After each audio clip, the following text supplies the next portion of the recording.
ਜਸ TV ਦੇਖ ਰਹੇ ਤੁਸੀਂ, ਮੈਂ KP Singh to the point ਵਿੱਚ ਤੁਹਾਡਾ ਸਭ ਦਾ ਸਵਾਗਤ ਕਰਦਾ। ਵੱਡਾ ਸਵਾਲ ਇੱਕੋ ਪੁੱਛਾਂਗੇ ਇਸ ਚਰਚਾ ਵਿੱਚ, ਅਸੀਂ ਵੱਡਾ ਸਵਾਲ ਇਹ ਪੁੱਛਾਂਗੇ ਕਰੋਨਾ ਕਾਲ 'ਚ ਫੰਗਸ ਤੋਂ ਬਚਾਉਣ ਲਈ ਦੇਸ਼ ਦਾ ਸਿਹਤ ਸਿਸਟਮ ਕਿੰਨਾ ਤੰਦਰੁਸਤ ਹੈ।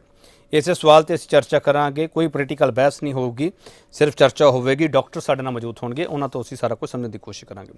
ਡਾਕਟਰ ਹਰਸ਼ਵਰਧਨ ਪੁਰੀ ਇਹ ਦਿੱਲੀ ਤੋਂ ਸਾਡੇ ਨਾਲ ਮੌਜੂਦ ਰਹਿਣਗੇ। ਥੋਰੈਸਿਕ ਸਰਜਨ ਨੇ, ਸੀਨੀਅਰ ਕੰਸਲਟੈਂਟ ਨੇ, ਥੋਰੈਸਿਕ ਸਰਜਨ ਚੈਸਟ ਸਰਜਰੀ ਨਾਲ ਜੁੜੇ ਹੋਏ ਨੇ ਤੇ ਇਸ ਵਕਤ ਮੰਦਾਤਾ ਮੈਡੀਸਿਟੀ ਜਿਹੜਾ ਗੁਰੂਗ੍ਰਾਮ ਵਿੱਚ ਹੈ ਉੱਥੇ ਇਹ ਕੰਮ ਕਰ ਰਿਹਾ ਤੇ ਇਹਨਾਂ ਨੂੰ ਇਹਨਾਂ ਸਾਰੀਆਂ ਚੀਜ਼ਾਂ ਬਾਰੇ ਚੰਗੀ ਤਰ੍ਹਾਂ ਪਤਾ ਤੇ ਉਸ ਜਗ੍ਹਾ ਤੇ ਬੈਠੇ ਆ ਜਿੱਥੇ ਇਸ ਵਕਤ ਕਰੋਨਾ ਕਾਲ ਦੇ ਵਿਚਾਲੇ ਫੰਗਸ ਦੀ ਗੱਲ ਬਹੁਤ ਜ਼ਿਆਦਾ ਹੋ ਰਹੀ ਹੈ। ਡਾਕਟਰ ਪੁਰੀ ਸਰ, ਬਹੁਤ ਸਵਾਗਤ ਹੈ ਸਰ ਤੁਹਾਡਾ।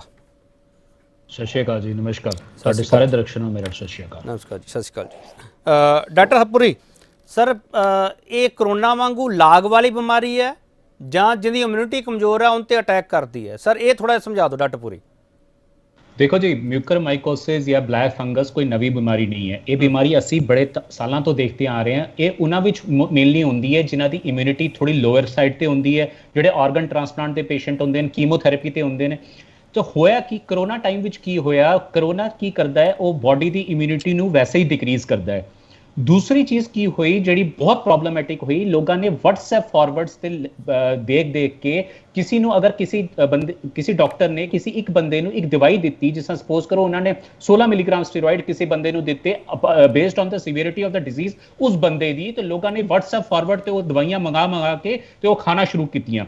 ਜਿਸ ਤਰ੍ਹਾਂ ਡਾਕਟਰ ਸਾਹਿਬ ਨੇ ਪਹਿਲਾਂ ਸਮਝਾਇਆ, ਸਾਡੇ ਕੰਟਰੀ ਵਿੱਚ ਮਾਸ ਡਾਇਬੀਟੀਜ਼ ਬਹੁਤ ਜ਼ਿਆਦਾ ਸੀ ਤੇ ਹੋਇਆ ਕਿ ਸਟੀਰੋਇਡ ਦੇ ਰੈਂਪੈਂਟ ਯੂਜ਼ ਕਰੋਨਾ ਦੇ ਵਧਣ ਦੇ ਕਾਰਨ ਇਹ ਅਨਮਾਸਕ ਹੋ ਗਈ ਡਾਇਬੀਟੀਜ਼ ਤੇ ਲੋਕ ਆਲਮੋਸਟ ਕੀਟੋਐਸਿਡੋਸਿਸ ਵਿੱਚ ਜਾਣ ਲੱਗੇ। ਉਹਨਾਂ ਨੂੰ ਪਤਾ ਤਾਂ ਚੱਲ ਨਹੀਂ ਰਿਹਾ ਸੀ, ਉਹ ਸਟੀਰੋਇਡ ਲੈਂਦੇ ਜਾ ਰਹੇ ਨੇ ਤੇ ਪ੍ਰੋਬਲਮ ਇਹ ਹੋਈ ਜਿਹੜੀ ਇਹ ਓਪਰਚੁਨਿਸਟਿਕ ਇਨਫੈਕਸ਼ਨਸ, ਜਿਹੜੀ ਇਹ ਫੰਗਲ ਇਨਫੈਕਸ਼ਨਸ এনवायरमेंट ਵਿੱਚ ਫੈਲੀ ਹੁੰਦੀਆਂ ਨੇ, ਇਹ ਨਾਰਮਲੀ ਪ੍ਰੈਜ਼ੈਂਟ ਹੁੰਦੀਆਂ ਨੇ। ਇਹਨਾਂ ਨੇ ਫੜਨਾ ਸ਼ੁਰੂ ਕਰ ਦਿੱਤਾ ਲੋਕਾਂ ਨੂੰ ਤੇ ਲੋਕ ਬਲੈਕ ਫੰਗਸ ਨਾਲ ਸੰਕਰਮਿਤ ਹੋਣ ਲੱਗੇ। ਡਾਕਟਰ ਪੁਰੀ ਇਹਦੇ ਵਿੱਚ ਸਰ ਜਿਹੜਾ ਮੈਂ ਸਵਾਲ ਪੁੱਛ ਰਿਹਾ ਸੀਗਾ, ਲੋਕਾਂ ਦਾ ਇਹ ਸਵਾਲ ਹੈ ਕਿ ਜਿਵੇਂ ਕਰੋਨਾ ਫੈਲਦਾ ਹੈ, ਸੋਸ਼ਲ ਡਿਸਟੈਂਸਿੰਗ ਦੀ ਪਾਲਣਾ ਕਰੋ ਜੀ, ਇਹ ਕਰੋ, ਬਲੈਕ ਫੰਗਸ ਵੀ ਇਵੇਂ ਫੈਲਦਾ ਹੈ ਜਾਂ ਇਨਫੈਕਸ਼ਨ ਹੈ ਜਿਹਦੀ ਇਮਿਊਨਿਟੀ ਵੀਕ ਹੈ ਉਹਨੂੰ ਫੜਦਾ ਹੈ?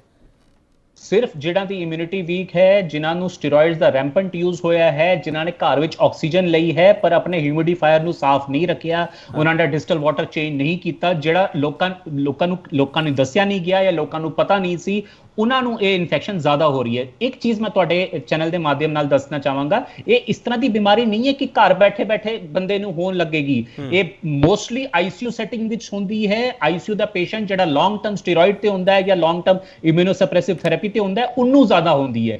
ਪਰ ਇਸ ਦੇ ਲੱਛਣ ਨੂੰ ਅਸੀਂ ਵਾਚ ਕਰਨਾ ਹੈ। ਡਾਕਟਰ ਪੁਰੀ ਸਰ, ਇਹ ਬਲੈਕ ਫੰਗਸ ਦੀ ਗੱਲ ਹੋ ਰਹੀ ਹੈ ਤੇ ਸਰ ਵਾਈਟ ਫੰਗਸ ਦੀ ਵੀ ਖਬਰ ਆਉਣ ਲੱਗ ਪਈ ਹੈ, ਕਹਿੰਦੇ ਵਾਈਟ ਫੰਗਸ ਜ਼ਿਆਦਾ ਖਤਰਨਾਕ ਹੈ ਇਸ ਤੋਂ। ਥੋੜਾ ਜਿਹਾ ਸਰ ਇਸ ਬਾਰੇ ਰੋਸ਼ਨੀ ਪਾ ਸਕਦੇ ਹੋ ਡਾਕਟਰ ਪੁਰੀ? ਦੇਖੋ ਜੀ, ਜਿੰਨੇ ਵੀ ਇਹ ਓਪਰਚੁਨਿਸਟਿਕ ਇਨਫੈਕਸ਼ਨਸ ਨੇ, ਬਲੈਕ ਫੰਗਸ ਕਹਿ ਲਓ, ਵਾਈਟ ਫੰਗਸ ਕਹਿ ਲਓ, ਮਿਊਕਰਮਾਈਕੋਸਿਸ ਕਹਿ ਲਓ, ਇਹਨਾਂ ਨੇ ਵਧਣਾ ਹੀ ਵਧਣਾ ਹੈ ਕਿਉਂਕਿ ਸਾਡੇ ਦੋ ਚੀਜ਼ਾਂ ਨਹੀਂ ਠੀਕ ਹਨ। ਇੱਕ ਤੇ ਸਾਡਾ ਜਿਹੜਾ WhatsApp ਯੂਨੀਵਰਸਿਟੀ ਨੇ ਗੰਦ ਪਾਇਆ ਦਾ ਹੈ ਦੇਸ਼ ਵਿੱਚ, ਜਿਹੜਾ ਵੀ ਫਿਜ਼ੀਸ਼ੀਅਨ ਹੈ ਜਾਂ ਜਿਹੜਾ ਵੀ ਬੰਦਾ ਹੈ ਉਹ ਘਰ ਬੈਠਿਆ ਦਾ ਹੈ, ਘਰ ਬੈਠ ਕੇ ਓਵਰ ਦਾ ਕਾਊਂਟਰ ਡਰੱਗਸ ਖਰੀਦੇ ਜਾ ਰਿਹਾ ਹੈ ਤੇ ਖਾਏ ਜਾ ਰਿਹਾ ਹੈ। ਉਹਨਾਂ ਨੂੰ ਇਹ ਸਮਝਣਾ ਪਏਗਾ, ਇਹ ਡਰੱਗਸ ਜਿਹੜੀ ਹੁੰਦੀਆਂ ਨੇ ਦੋ-ਧਾਰੀ ਤਲਵਾਰ ਦੀ ਤਰ੍ਹਾਂ ਹੁੰਦੀਆਂ ਨੇ, ਇਹ ਠੀਕ ਵੀ ਕਰਦੀਆਂ ਨੇ ਤੇ ਮਾਰਦੀਆਂ ਵੀ ਹਨ।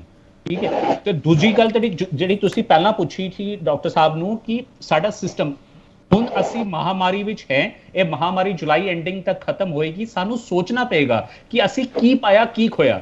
ਸਾਡੇ ਪ੍ਰਾਇਮਰੀ ਹੈਲਥ ਸਿਸਟਮ ਨੂੰ, ਸਾਡੇ ਹੈਲਥ ਬਜਟ ਨੂੰ ਵਧਾਉਣਾ ਪਏਗਾ। ਹੈਲਥ ਸਿਸਟਮ ਤੁਹਾਡਾ ਚਰਮਰਾਇਆ ਨਹੀਂ ਹੈ, ਇਹ ਸ਼ੁਰੂ ਤੋਂ ਚਰਮਰਾਇਆ ਦਾ ਸੀ। ਹੁਣ ਤੇ ਤੁਹਾਨੂੰ ਤਸਵੀਰ ਲੱਭੀ ਹੈ ਕਿ ਇਹ ਪ੍ਰੋਬਲਮ ਕਿਸੇ ਵਕਤ ਵੀ ਹਿੰਦੁਸਤਾਨ ਵਿੱਚ ਆ ਸਕਦੀ ਸੀ।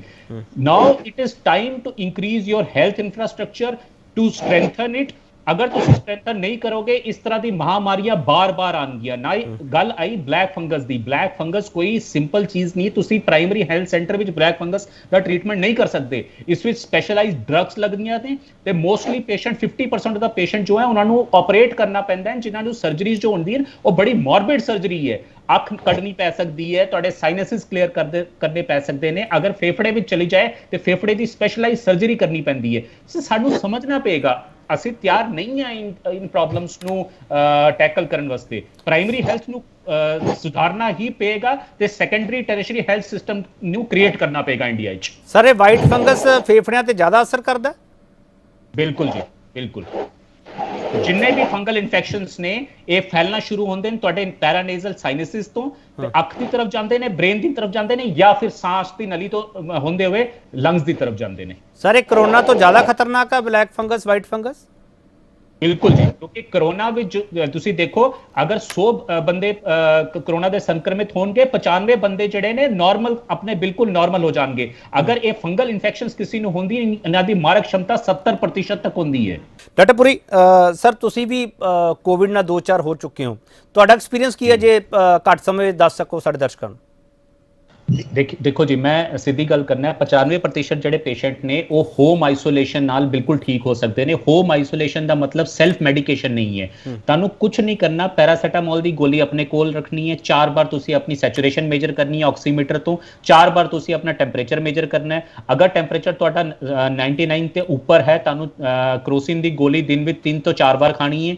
ਤੇ ਸੈਚੂਰੇਸ਼ਨ 95 ਦੇ ਉੱਪਰ ਹੈ, ਕੁਝ ਕਰਨ ਦੀ ਜ਼ਰੂਰਤ ਨਹੀਂ ਹੈ, ਸਿੰਪਲ ਡੀਪ ਬਰੀਥਿੰਗ ਐਕਸਰਸਾइजेस ਕਰੋ, दिन में 4 बार स्टीम लो, 4 बार गार्गल्स करो। अगर अच्छा खाना खाओ, खुला पानी पियो, ਜਿਹੜਾ पोटेशियम रिच ड्रिंक्स ਹੁੰਦੇ ਨੇ जैसे कोकोनट वाटर वगैरह ਹੁੰਦਾ ਹੈ ਇਹ ਲੋ, ਤੇ ਪ੍ਰੋਟੀਨ ਜ਼ਿਆਦਾ ਲੋ, ਕਾਰਬੋਹਾਈਡਰੇਟ ਤੇ ਸ਼ੂਗਰਸ ਨੂੰ ਕਮ ਕਰ ਦਿਓ। ਅਗਰ ਤੁਸੀਂ ਇਹ 5-6 ਚੀਜ਼ਾਂ ਕਰਦੇ ਹੋ, ਤੁਸੀਂ ਘਰ ਬੈਠੇ ਬੈਠੇ ਆਰਾਮ ਨਾਲ ਬਿਲਕੁਲ ਠੀਕ ਹੋ ਜਾਓਗੇ। ਸਾਹ ਦੀ ਐਕਸਰਸਾਈਜ਼ ਦਾ ਬਹੁਤ ਰੋਲ ਹੈ, ਕਿਉਂਕਿ ਕਰੋਨਾ 2 ਭਾਗਾਂ ਵਿੱਚ ਡਿਵਾਈਡ ਹੁੰਦਾ ਹੈ। ਪਹਿਲੇ ਭਾਗ ਵਿੱਚ ਵਾਇਰੀਮੀਆ ਹੁੰਦਾ ਹੈ 7 ਦਿਨ ਵਾਸਤੇ, ਤੇ ਸੈਕੰਡ ਭਾਗ ਵਿੱਚ 7 ਦਿਨ ਦੇ ਬਾਅਦ ਨਿਮੋਨੀਆ ਸਟਾਰਟ ਹੁੰਦਾ ਹੈ। ਤੇ ਤੁਸੀਂ ਪਹਿਲਾ ਦਿਨ ਤੋਂ ਅਗਰ ਸਾਹ ਦੀ ਐਕਸਰਸਾਈਜ਼, ਲੰਬਾ ਸਾਹ ਖਿੱਚ ਕੇ 25 ਤੋਂ 30 ਸੈਕਿੰਡ ਸਾਹ ਤੁਸੀਂ ਰੋਕਣਾ ਹੈ, ਤੇ ਇਹ ਤੁਸੀਂ 24 ਵਾਰ ਕਰਨਾ ਹੈ, ਹਰ ਘੰਟੇ ਵਿੱਚ 2 ਵਾਰ। ਅਗਰ ਤੁਸੀਂ ਇਹ ਕਰਦੇ ਹੋ, ਤੁਹਾਨੂੰ ਨਿਮੋਨੀਆ ਨਹੀਂ ਹੋਏਗਾ, ਤੁਸੀਂ ਕਰੋਨਾ ਤੋਂ ਬਚ ਜਾਓਗੇ। ਮੈਂ ਕਰੋਨਾ ਨਾਲ ਸੰਕਰਮਿਤ ਹੋਇਆ, 14 ਦਿਨ ਮੈਂ ਕੁਆਰੰਟਾਈਨ ਕੀਤਾ ਆਪਣੇ ਆਪ ਨੂੰ, ਇਹ ਸਾਰੀ ਚੀਜ਼ਾਂ ਕੀਤੀਆਂ, ਇੱਕ ਦਵਾਈ ਨਹੀਂ ਖਾਧੀ ਮੈਂ ਕਰੋਸਿਨ ਨੂੰ ਛੱਡ ਕੇ, ਤੇ ਮੈਂ ਬਿਲਕੁਲ ਠੀਕ ਹੋ ਗਿਆ। ਇਸ ਤਰ੍ਹਾਂ ਦੇ ਮੇਰੇ ਕਈ ਡਾਕਟਰ ਮਿੱਤਰ ਵੀ ਹੋਏ, ਉਹ ਸਾਰੇ ਨਿਕਲ ਗਏ। ਪ੍ਰੋਬਲਮ ਵਿੱਚ ਉਹ ਲੋਕ ਆਉਂਦੇ ਨੇ ਜਿਨ੍ਹਾਂ ਦੀ ਸੈਚੂਰੇਸ਼ਨ 93 92 ਤੋਂ ਥੱਲੇ ਫਾਲ ਕਰਦੀ ਹੈ, ਤਾਂ ਫਿਰ ਦਵਾਈਆਂ ਤੇ ਟੈਸਟਾਂ ਦੇ ਰੋਲ ਆਉਂਦੇ ਨੇ। ਠੀਕ ਹੈ ਡਾਕਟਰ ਪੁਰੀ, ਜਿਹੜੇ ਦਵਾਈਆਂ ਟੈਸਟਾਂ ਦੇ ਰੋਲ ਆਉਂਦੇ ਆ ਸਰ, ਇਹ ਆਮ ਬੰਦੇ ਨੂੰ, ਸਧਾਰਨ ਬੰਦੇ ਨੂੰ ਕਿਵੇਂ ਪਤਾ ਲੱਗਦਾ? ਹੁਣ ਤੁਸੀਂ ਤਾਂ ਡਾਕਟਰ ਸੀਗੇ, ਤੁਹਾਨੂੰ ਪਤਾ ਸੀਗਾ ਮੈਂ ਸੈਲਫ ਆਈਸੋਲੇਸ਼ਨ 'ਚ ਰਹਿਣਾ ਹੈ, ਮੈਂ ਆਕਸੀਮੀਟਰ ਨਾਲ ਚੈੱਕ ਕਰ ਲਿਆ, ਮੈਂ ਆਹ ਖਾਣਾ ਹੈ, ਪ੍ਰੋਟੀਨ ਚਾਹੀਦੇ ਮੈਨੂੰ, ਕਾਰਬੋਹਾਈਡਰੇਟ ਚਾਹੀਦੇ ਆ, ਸ਼ੂਗਰ ਲੈਸ ਚਾਹੀਦੀ, ਤੁਹਾਨੂੰ ਤਾਂ ਸਭ ਕੁਝ ਪਤਾ ਸਰ। ਤੁਹਾਨੂੰ ਇਹ ਵੀ ਪਤਾ ਵੀ ਸਾਹ ਦੀ ਐਕਸਰਸਾਈਜ਼ ਕਿਵੇਂ ਕਰਨੀ ਹੈ। ਸਾਡੇ ਤਾਂ ਸਾਹ ਦੀ ਐਕਸਰਸਾਈਜ਼ ਸਰ ਹੋਰ ਦੱਸੀ ਜਾਂਦੀ ਹੈ WhatsApp ਯੂਨੀਵਰਸਿਟੀ ਵਾਲੇ, ਮਾਫ ਕਰਨਾ ਡਾਕਟਰ ਪੁਰੀ। ਦੇਖੋ ਜੀ, ਸਿੱਧੀ ਗੱਲ ਹੈ, ਇਹ ਕੰਮ ਸਾਡਾ ਹੈ ਦੱਸਣਾ ਡਾਕਟਰਾਂ ਦਾ ਕਿ ਤੁਸੀਂ ਘਰ ਵਿੱਚ ਆਈਸੋਲੇਸ਼ਨ ਵਿੱਚ ਕੀ ਕਰਨਾ ਹੈ। ਜਦ ਮੈਂ ਆਈਸੋਲੇਸ਼ਨ ਵਿੱਚ ਸਾਂ, ਮੈਂ ਰੋਜ਼ ਇੱਕ ਵੈਬੀਨਾਰ ਕਮਿਊਨਿਟੀ ਨਾਲ ਕਰਦਾ ਸਾਂ, ਜਿਨ੍ਹਾਂ ਨੂੰ ਮੈਂ ਸਮਝਾਉਣਾ ਸੀ ਕਿ ਘਰ ਵਿੱਚ ਕੀ ਕਰਨਾ ਹੈ। ਸਿੰਪਲ ਚੀਜ਼ਾਂ ਸਮਝੋ ਤੁਸੀਂ ਘਰ ਵਿੱਚ ਕਰਨ ਵਾਲੀਆਂ, ਤੁਹਾਨੂੰ ਸਾਹ ਦੀ ਐਕਸਰਸਾਈਜ਼ਾਂ ਕਰਨੀਆਂ, ਇਹ ਸਾਰਿਆਂ ਅਸੀਂ ਦੱਸ ਹੀ ਰਹੇ ਨੇ।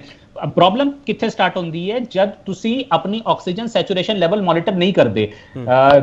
ਨਾਰਮਲ ਹੁੰਦਾ ਕਿ ਇੱਕ ਸਿੰਪਲ ਜੀ ਡਿਵਾਈਸ ਆਉਂਦੀ ਹੈ, ਪਲਸ ਆਕਸੀਮੀਟਰ। ਮੈਂ ਕਹਿੰਦਾ ਸਭ ਨੂੰ ਉਹ ਲੈ ਕੇ ਐਟਲੀਸਟ ਆਪਣੀ ਸੈਚੂਰੇਸ਼ਨ ਮੇਜਰ ਕਰੋ। ਅਗਰ ਤੁਹਾਡੀ ਸੈਚੂਰੇਸ਼ਨ 92 93 ਤੋਂ ਥੱਲੇ ਜਾ ਰਹੀ ਹੈ, ਤੁਸੀਂ ਇਮੀਡੀਏਟਲੀ ਆਪਣੇ ਡਾਕਟਰ ਨੂੰ ਕੰਟੈਕਟ ਕਰਨਾ ਹੈ, ਆਪਣੇ ਫੈਮਿਲੀ ਫਿਜ਼ੀਸ਼ੀਅਨ ਨੂੰ ਕੰਟੈਕਟ ਕਰਨਾ ਹੈ। ਜੇ ਫੀਵਰ ਨਹੀਂ ਉਤਰਦਾ, 102 ਤੋਂ ਉੱਪਰ ਫੀਵਰ ਆ ਰਿਹਾ ਹੈ, ਤੁਸੀਂ ਕਰੋਸਿਨ ਖਾਏ ਜਾ ਰਹੇ ਹੋ ਫਿਰ ਵੀ ਆਏ ਜਾ ਰਿਹਾ ਹੈ, ਇਮੀਡੀਏਟਲੀ ਤੁਸੀਂ ਆਪੇ ਇਲਾਜ ਨਹੀਂ ਕਰਨਾ, ਆਪਣੇ ਡਾਕਟਰ ਨੂੰ ਕੰਟੈਕਟ ਕਰਨਾ ਹੈ।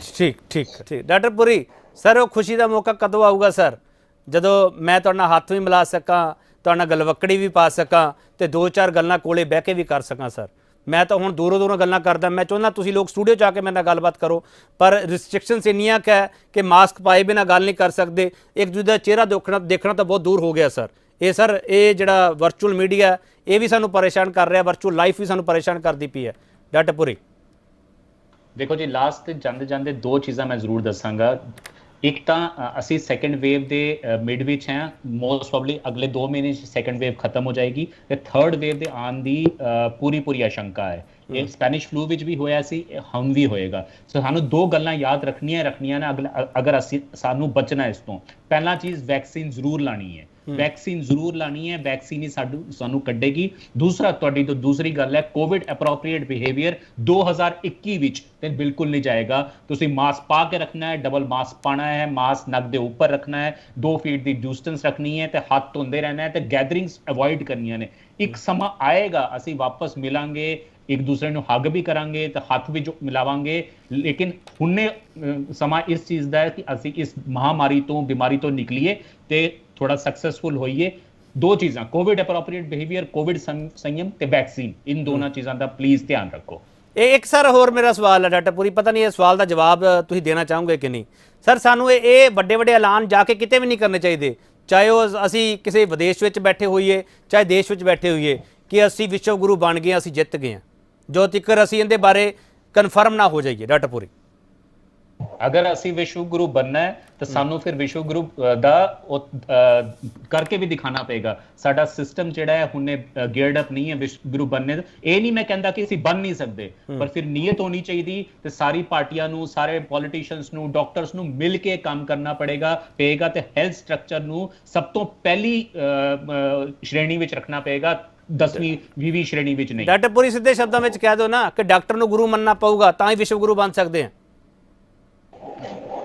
ਤੁਸੀਂ ਮੇਰੀ ਗੱਲ ਕਹਿ ਦਿੱਤੀ ਹੈ। ਹਾਂ, ਬਹੁਤ ਧੰਨਵਾਦ ਡਾਕਟਰ ਬਲਵੀਰ ਸਿੰਘ ਤੁਹਾਡਾ। ਡਾਕਟਰ ਹਰਸ਼ਵਰਧਨ ਪੁਰੀ ਤੁਹਾਡਾ ਬਹੁਤ ਧੰਨਵਾਦ। ਡਾਕਟਰ ਸ਼ਾਮ ਸੁੰਦਰ ਦੁਵਿਤੀ ਤੁਹਾਡਾ ਬਹੁਤ ਧੰਨਵਾਦ।